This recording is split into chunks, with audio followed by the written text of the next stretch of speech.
شروع اللہ کے نام سے جو بڑا مہربان نہایت رحم والا ہے۔ قرآن مجید میں سب سے بڑا قصہ حضرت موسیٰ علیہ السلام کا ہے۔ آپ علیہ السلام کا قصہ 73 سورتوں پر پھیلا ہوا ہے۔ حضرت موسیٰ علیہ السلام اللہ تعالیٰ کی برگزیدہ پیغمبر ہیں۔ انہیں اللہ سے ہم کلام ہونے کا شرف بھی حاصل ہے۔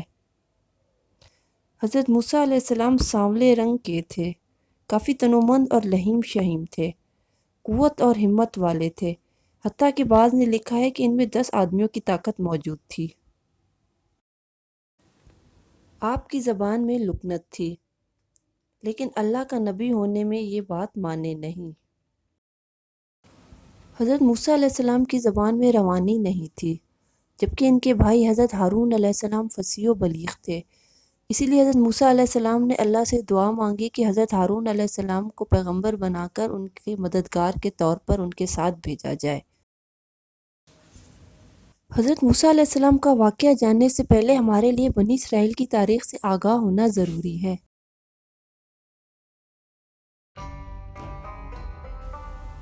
سن 3150 BC میں مصر میں ایک بادشاہ تھا جس نے بنی اسرائیل کو اپنا غلام بنا کر رکھا تھا اور ان پر بہت ظلم کرتا تھا۔ وہ خود کو خدا کہلواتا تھا۔ اس وقت مصر میں فرعونہ خاندان کی حکومت تھی۔ فرعون کا اصلی نام موسیٰ بن ولید تھا۔ فرعونہ سے پہلے مصر میں ہائکسوس کنگز یعنی چرواہے بادشاہ حکمران تھے۔ چرواہے بادشاہ صحرائی قبیلوں سے تعلق رکھتے تھے۔ انہوں نے کسی زمانے میں مصر پر حملہ کیا اور مقامی لوگوں یعنی قبطی قوم کو غلام بنا کر وہاں اپنی حکومت قائم کر لی۔ حضرت یوسف علیہ السلام کا بھی جس بادشاہ نے اکرام کیا اس کا تعلق اسی خاندان سے تھا۔ بنی اسرائیل حضرت یوسف علیہ السلام کے زمانے میں فلسطین سے آ کر یہاں آباد ہو گئے تھے اور ایک زمانے تک انہوں نے وہاں عیش کیے، لیکن پھر بعد میں وہاں کی اصلی قوم نے چرواہے بادشاہوں کو نکال باہر کیا اور اس طرح بنی اسرائیل پر سختیاں شروع ہوئیں۔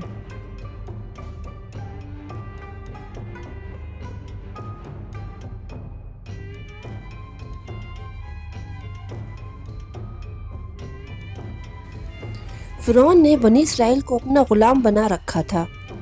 ایک دن فرعون نے خواب میں دیکھا کہ یروشلم سے ایک آگ آتی ہے اور وہ مصر کے سارے گھروں کو جلا دیتی ہے، لیکن بنی اسرائیل کے بچوں کو کوئی نقصان نہیں پہنچاتی۔ فرعون ڈرا ہوا نیند سے اٹھا اور اس نے نجومیوں کو اپنے خواب کے بارے میں بتایا۔ انہوں نے کہا کہ بنی اسرائیل میں ایک لڑکا پیدا ہوگا اور مصری اس کے ہاتھوں سے مارے جائیں گے۔ یہ سن کر فرعون نے حکم دیا کہ بنی اسرائیل میں جو بھی لڑکا پیدا ہو اسے مار دیا جائے۔ فرعون کے اس حکم کے بعد بنی اسرائیل میں جو بھی لڑکا پیدا ہوتا تھا اسے مار دیا جاتا تھا۔ لیکن ایک دن ماہرین معاشیات نے فرعون سے کہا کہ اسرائیل کے بوڑھے مرتے جا رہے ہیں اور اگر کوئی لڑکا پیدا ہوتا ہے تو اسے ہم مار دیتے ہیں۔ اس طرح تو کوئی مرد بھی باقی نہیں بچے گا جسے ہم غلام بنا سکیں اور کام لے سکیں۔ اس لیے فرعون نے حکم دیا کہ 1 سال بچوں کو زندہ چھوڑا جائے اور 1 سال بچوں کو مار دیا جائے۔ جس سال بچوں کو زندہ چھوڑا جانا تھا اس سال حضرت موسیٰ علیہ السلام کے بھائی حضرت ہارون علیہ السلام پیدا ہوئے۔